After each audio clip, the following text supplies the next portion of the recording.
안녕하세요.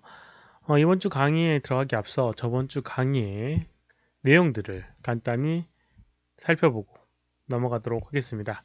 저번 강의에서는 어떤 것들을 했냐면 파일에 대한 메뉴, 뭐 오픈, 세이브 관련된 부분들, 그 다음에 꼭 해줘야 된다는 프로젝트 세팅에 대한 언급을 했었고요. 그 다음에 에디트 메뉴에서 언두 기능이라든가 카피 페이스트, 그 다음에 디플리케이트 관련된 것들, 이런 것들을 언급을 했었습니다.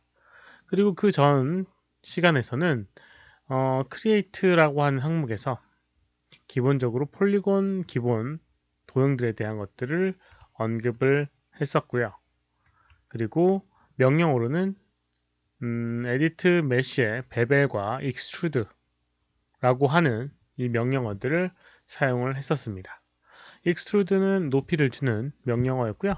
베벨이라고 하는 것은 경계면을 둥글게 만들어주는 그런 기능을 가진 메뉴였습니다. 계속해서 그런 명령어들은 사용할 거니까요. 한번 언급을 해드렸고요. 그리고 이제 화면에 있는 왼쪽에 있는 툴박스에 대한 단축키 QWER 이라고 하는 단축키를 이용해서 조금 더 편리하게 작업을 할 수 있게끔 사용을 해 봤었고요. 그 다음에 화면에서는 Alt 키와 마우스 왼쪽, 오른쪽, 가운데 버튼을 이용한 트랙, 텀블, 트랙, 달리라고 하는 카메라 움직임에 대한 단축키들을 또 배웠었습니다. 그런 것들을 이제 이용해서 계속 반복을 하다 보면 계속 익숙해져 갈 테니까요. 그 부분은 우선 잊지 마시기 바라고요. 이번에는 에디트 메쉬라고 하는 기능에 이제 우선 블린이라고 하는 기능을 한번 사용해 보도록 하겠습니다. 블리언이라고 하는 부분이 있는데요. 어떤 명령어를 그러니까 이 명령어는 어떤 걸 나타내는 거냐면요. 블리언은 기본적으로 이렇게 세 가지로 나뉘어져 있습니다. 유니언, 디퍼런스, 인터섹션이라고 하는 항목으로 이렇게 세 가지로 나뉘어져 있고요. 예전에 수학 시간, 산수 시간에 배웠던 것들 짚어보게 되면 불리언이라고 하는 것은 불연산이라고 하는 부분이고요. 유니언과 디퍼런스 인터섹션이라고 하는 것은 합집합, 그 다음에 차집합, 교집합을 나타내는 그런 명령어가 되게 됩니다. 그럼 명령어를 하나씩 사용을 해보도록 하겠습니다. 기본적으로 이렇게 합집합, 차집합, 교집합을 표현을 하기 위해서 이렇게 디플리케이트를 이용해서 기본 스피어를 만들어주고요. 디플리케이트를 이렇게 만들어 이런 두 개의 오브젝트를 만들어주고요. 그 다음에 디플리케이트를 이용해서 이렇게 두 개를 복사해 줬습니다. 그리고 여기 있는 두 개를 선택해서 다시 디플리케이트를 이용해서 이렇게 다시 디플리케이트를 이용해서 이렇게 세 덩어리를 이렇게 만들어 줬습니다. 이거를 가지고 여기 있는 이제 불리언의 유니언, 디퍼런스, 인터섹션 이 세 가지를 하나씩 한번 사용을 해보도록 하겠습니다. 우선 두 개의 오브젝트를 선택을 하고요. 유니온이라고 하는 걸 하게 되면 이렇게 한 덩어리의 오브젝트가 만들어지게 됩니다. 이렇게요. 그리고 디퍼런스를 한번 해보도록 하겠습니다. 디퍼런스는 선택되는 순서에 의미가 있습니다. A-B 라고 생각하시면 되고요. A를 먼저 선택한 오브젝트, B를 나중에 선택한 오브젝트라고 생각하시면 됩니다. 그리고 A 먼저 선택하고 B를 선택을 하게 되면 A에서 B를 뺀 그런 오브젝트로 만들어지게 됩니다. 디퍼런스 하게 되면 먼저 선택한 오브젝트에서 나중에 선택한 오브젝트의 겹쳐진 부분을 빼버린 이런 형태의 모양이 만들어지게 됩니다. 그리고 두 개 선택을 하고요. 이제 인터섹션 같은 경우는 이건 교집합 아시다시피 두 개의 오브젝트가 겹쳐진 부분만 남기는 거니까 선택 순서랑 상관없이요. 이렇게 아무거나 먼저 선택을 하게 되면 되고요.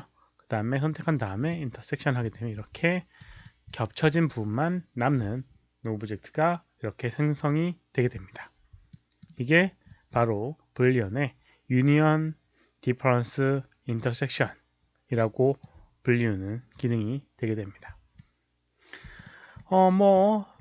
잘 사용을 하게 되면 엄청나게 좋은 기능이라고 생각할 수 있는 부분입니다. 한번 사용을 해보도록 하겠습니다. 어떨 때 이거를 이제 사용하게 되면 편한지 한번 사용해 보도록 할게요. 예를 들면 예전에 이제 계속 그 책상이나 이런 모양들을 많이 만들었었는데요. 그 책상을 이번엔 이 불리언 연산을 이용해서 한번 만들어 보도록 하겠습니다. 기본 오브젝트 뭐 언제나 그렇듯 큐브 오브젝트를 하나 만들어 주고요. 그 다음에 이렇게 납작하게 만들어 주도록 하겠습니다. 그리고 이제 extrude라는 명령어를 한번 사용해 보도록 할게요. 면을 이렇게 페이스 선택을 하고요. 그 다음에 edit mesh에 extrude라고 하는 명령어, 단축키로는 컨트롤 E입니다. 이렇게 높이를 주고요. 선택해서 높이를 주고요. G키를 이용해서 edit에 repeat라고 하는 기능을 이용하게 되면 repeat, extrude 명령어를 반복을 시킬 수가 있습니다. 그래서 이렇게 모양을 만들어줬습니다. 이렇게요. 그 다음에 여기는 엣지 선택을 해주고, 그 다음에 여기 에디트 메쉬에 마찬가지로 베벨이라고 하는 걸 이용하게 되면 이런 식으로 둥글게 모양을 만들어 줄 수가 있고요. 이렇게요. 그 다음에 다시 한번 여기 있는 베벨을 전체 오브젝트를 선택한 다음에 이렇게 적용하게 되면 이렇게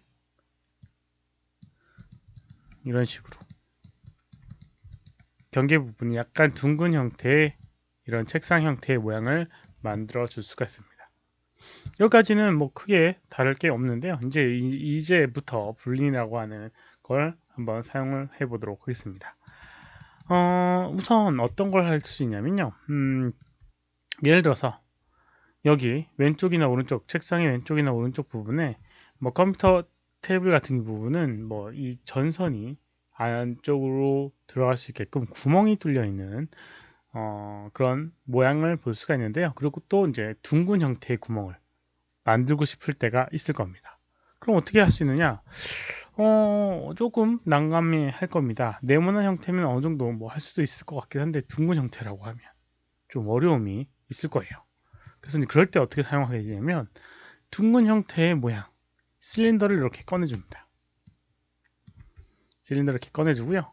그 다음에 스케일을 이용해서 작게 만들어주고 원하는 위치에다가 이렇게 배치를 해줍니다. 이렇게요. 구멍을 뚫을 부분을 이렇게 배치를 해줘요. 이렇게요. 그러면 이제 어느 정도 감이 왔을 거라고 생각됩니다. 오브젝트 A 오브젝트 먼저 선택을 하고요. 그 다음 B 오브젝트 선택한 다음에 디퍼런스를 하게 되면 이렇게 구멍이 뚫리게 되는 걸 볼 수가 있습니다. 이렇게요. 무조건적으로 이건 뚫리는 부분이기 때문에 상당히 유용한 기능이에요. 약간 주의하실 점들이 있습니다. 우선 왼쪽에 보게 되면 아웃라인을 보게 되면 여기는 이 폴리곤 큐브 라고 되어 있는 오브젝트가 있고요. 그 다음 위에 보게 되면 실린더와 큐브라는 이런 그룹 오브젝트가 있는데 이거는 실제로 여기 있는 이 불리언을 사용하고 난 다음에 여러 가지 남은 잔해들입니다. 그래서 이런 것들은 실행을 할 때마다 계속 명령어를 이 파일을 열 때마다 계속 그 명령어를 수행을 하는 그런 부분이 있기 때문에요. 선택을 해서 delete by type이라고 하는 걸 이용해서 히스토리를 지워줘서 여기 지금 이 오브젝트에 연결되어 있는 여러 가지 명령어들을 지워주는 게 좋습니다. 여기 보게 되면 boolean c 불 오퍼레이션 1이라고 되어 있는 부분이 있는데요. 폴리 이게 이제 폴리곤 이 불리언 연산을 의미하는 거거든요. 그래서 이걸 지워주도록 하겠습니다. 이걸 지워주는 방법은 에디트의 delete by type의 history 라고 하는 걸 이용해서 지워주게 되면 폴리곤 큐브만 남고 나머지 두 개의 그룹은 사라지게 됩니다. 이렇게 어느 정도 정리를 해줘야지 나중에 문제가 발생하지 않게 됩니다. 이런 식으로 이제 표현을 해줄 수가 있고요. 혹시라도 여기 부분도 마찬가지로 둥글게 만들어주고 싶다 라고 하면 여기 있는 엣지들 이렇게 선택을 해줍니다. 이렇게 선택을 해줘요. 이런 식으로 선택을 해주고요. 마찬가지 아랫부분도 해줍니다. 뭐 선택이 조금 애매하다라고 하면 여기 있는 이런 걸 드래그를 해서 선택을 해주고요. 컨트롤 키 이용해서 이렇게 선택 해제를 하게 되면 조금 더 편하게 해줄 수가 있습니다. 그리고 가운데 부분도 이렇게 드래그를 해서 빼주고요. 그러면 위쪽과 아래쪽 링 부분만 남기게 될 겁니다. 마찬가지로 베벨이라고 하는 걸 이용해서 이렇게 둥근 형태의 모양으로 만들어 줄 수가 있을 겁니다. 세그먼트 조정해 주고요. 이런 방법을 이용하게 되면 여기 있는 이 책상에 이런 둥근 형태의 모양을 그대로 갖고 있는 원형을 이렇게 구멍을 뚫을 수가 있을 겁니다.